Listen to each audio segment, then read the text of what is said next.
John Webster, c. 1580, c.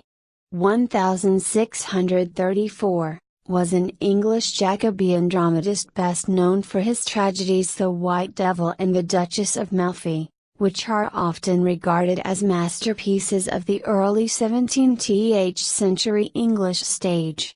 His life and career overlapped William Shakespeare's. Biography: Webster's life is obscure, and his date of birth and death date are not known. His father, a carriage maker also named John Webster, married a blacksmith's daughter named Elizabeth Coates on November 4, 1577, and it is likely that Webster was born not long after in or near London. The family lived in Street Sepulchres Parish. Father John, and uncle, Edward Webster, were freemen of the Merchant Taylors' Company, and Webster attended Merchant Taylors' School in Suffolk Lane, London. On August 1, 1598, John Webster, lately of the New Inn, was admitted to the Middle Temple, one of the Inns of Court, in view of the legal interests evident in his dramatic work. This is possibly the playwright. Webster married the 17-year-old Sarah Peniel on March 18, 1606 at St. Mary's Church, Islington. A special license had to be obtained to permit a wedding in Lent, which was necessary as at the date of their marriage, Sarah was 7 months pregnant. Their first child, John, was baptized at the parish of Street Dunstan in the West on March 8, 1605 or 1606. Bequests in the will of a neighbor who died in 1617, indicate that other children were born to him. Most of what is otherwise known of him relates to his theatrical activities. Webster was still writing plays as late as the mid-1620s. But Thomas Heywood's Hierarchy of the Blessed Angels, licensed November 7, 1634, speaks of him in the past tense, implying he was then dead. Early collaborations: by 1602, Webster was working with teams of playwrights on history plays, most of which were never printed. These included a tragedy, Caesar's Fall, written with Michael Drayton, Thomas Dekker, Thomas Middleton and Anthony Munday, and a collaboration with Thomas Dekker, Christmas Comes But Once a Year, 1602. With Dekker he also wrote Sir Thomas Wyatt, which was printed in 1607, and probably first performed in 1602. He worked with Thomas Dekker again on 2 city comedies, Westward Ho in 1604 and Northward Ho in 1605. Also in 1604, he adapted John Marston's The Malcontent for staging by the King's Men.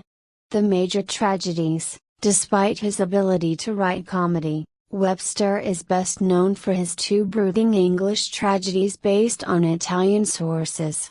The White Devil, a retelling of the intrigues involving Vittoria Caramboni, an Italian woman assassinated at the age of 28, was a failure when staged at the Red Bull Theatre in 1612, published the same year, being too unusual and intellectual for its audience.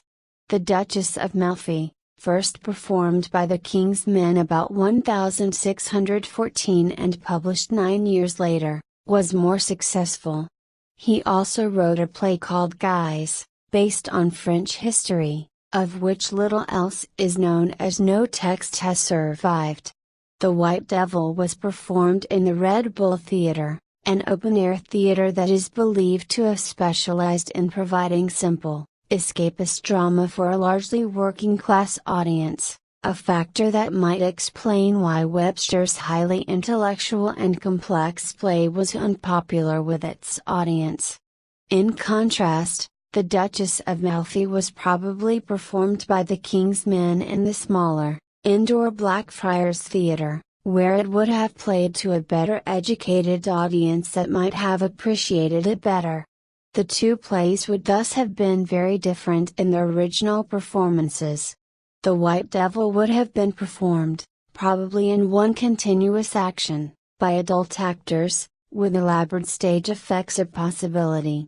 The Duchess of Malfi was performed in a controlled environment, with artificial lighting, and musical interludes between acts, which allowed time, perhaps, for the audience to accept the otherwise strange rapidity with which the Duchess is able to have babies. Late plays. Webster wrote one more play on his own, The Devil's Law Case, c. 1617 to 1619, a tragicomedy. His later plays were collaborative city comedies, Anything for a Quiet Life, c. 1621, co-written with Thomas Middleton, and A Cure for a Cuckold, c. 1624, co-written with William Rowley. In 1624, he also co-wrote a topical play about a recent scandal, Keep the Widow Waking, with John Ford, Rowley and Dekker. The play itself is lost, although its plot is known from a court case. He is believed to have contributed to the tragicomedy The Fair Maid of the Inn with John Fletcher, Ford, and Philip Massinger. His Appius and Virginia, probably written with Thomas Heywood, is of uncertain date. Reputation. Webster's major plays, The White Devil and the Duchess of Malfi, are macabre, disturbing works that seem to prefigure the Gothic literature of the late 18th and early 19th centuries.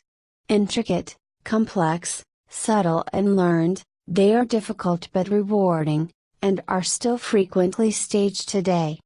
Webster has received a reputation for being the Elizabethan and Jacobean dramatist with the most unsparingly dark vision of human nature.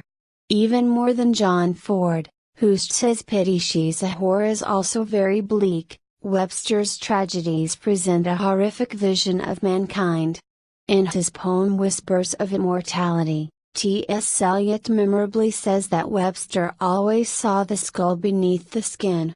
On the other hand, Webster's title character in The Duchess of Malfi is presented as a figure of virtue by comparison to her malevolent brothers, and in facing death she exemplifies classical Stoic courage.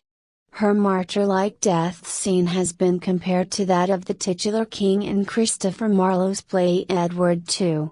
Webster's use of a strong, virtuous woman as his central character was rare for his time and represents a deliberate reworking of some of the original historical event on which his play was based. The character of the Duchess recalls the Victorian poet and essayist Algernon Charles Swinburne's comment in A Study of Shakespeare that in tragedies such as King Lear Shakespeare had shown such a bleak world as a foil or backdrop for virtuous heroines such as Ophelia and Imogen, so that their characterization would not seem too incredible. Swinburne describes such heroines as shining in the darkness. While Webster's drama was generally dismissed in the 18th and 19th centuries, many 20th century critics and theatergoers found The White Devil and the Duchess of Malfi to be brilliant plays of great poetic quality and dark themes. One explanation for this change is that only after the horrors of war in the early 20th century could their desperate protagonists be portrayed on stage again, and understood. W. A. Edwards wrote of Webster's plays in Scrutiny 2, 1933-4, "Events are not within control, nor are human desires, let's snatch what comes and clutch it, fight our way out of tight corners, and meet the end without squealing." The violence and pessimism of Webster's tragedies have seemed to some analysts close to modern sensibilities.